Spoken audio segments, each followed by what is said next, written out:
We've all been captivated by these Senate Judiciary Committee hearings over Supreme Court nominee Brett Kavanaugh. More than the spectacle of the hearing themselves, an absolute media circus has unfolded, and we seem deeply divided over to handle these Me Too accusations while upholding due process and the rule of law. To many, Kavanaugh was guilty until proven innocent. Mass protests broke out with angry feminists demanding that we believe women.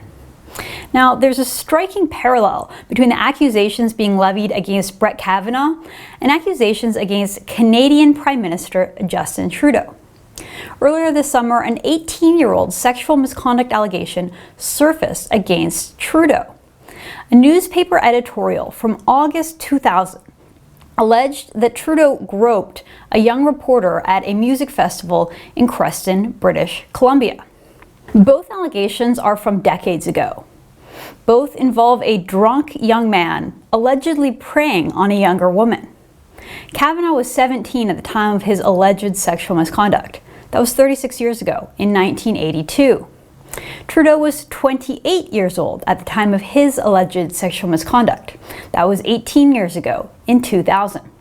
Now, Brett Kavanaugh has adamantly denied the allegation against him. I'm not questioning that Dr. Ford may have been sexually assaulted by some person in some place at some time. But I have never done this to her or to anyone.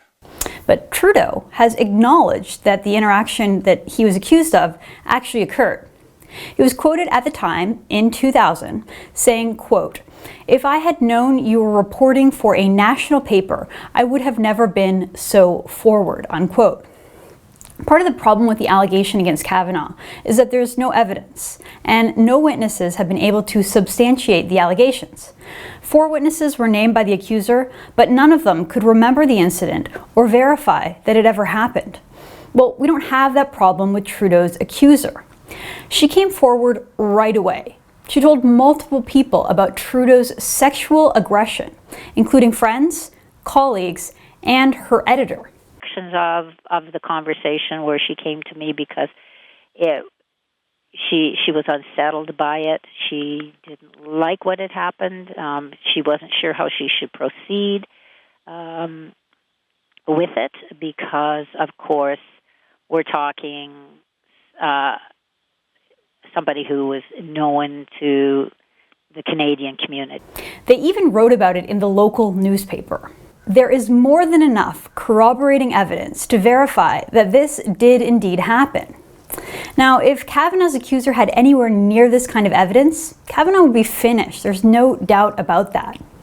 But unlike the intense media circus in the US, in Canada, Trudeau was spared the humiliation of having to recount his drunken episodes as a young man. He was only ever asked about this incident a handful of times, always politely by friendly journalists. There were no in-depth hearings, no police investigations, and no witness testimonies. And interestingly, there was no rallying of feminists, no mass protests, and no Me Too activists demanding that we believe his accuser. Trudeau ultimately just shrugged his shoulders and excused his own bad behavior.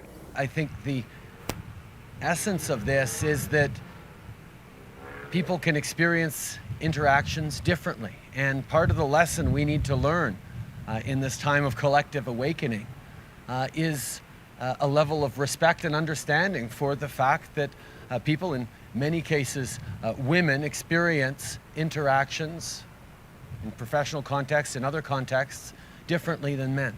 So is that sorry for how she feels or sorry for what happened? Because we don't really know from your recollection what happened. Well, I mean, and there's a lot of uncertainties around this in terms of my recollection is that there was no untoward or inappropriate actions, but she was in a professional context and you know, who knows where her mind was. We can all imagine the uproar if a conservative or a Republican had made this claim. But Justin Trudeau's a liberal, and he's a self-proclaimed feminist. So apparently he gets a pass. It's almost as if this whole cultural movement is more about pushing left-wing doctrines and radical feminism than it is about finding truth and justice. For the True North Initiative, I'm Candice Malcolm.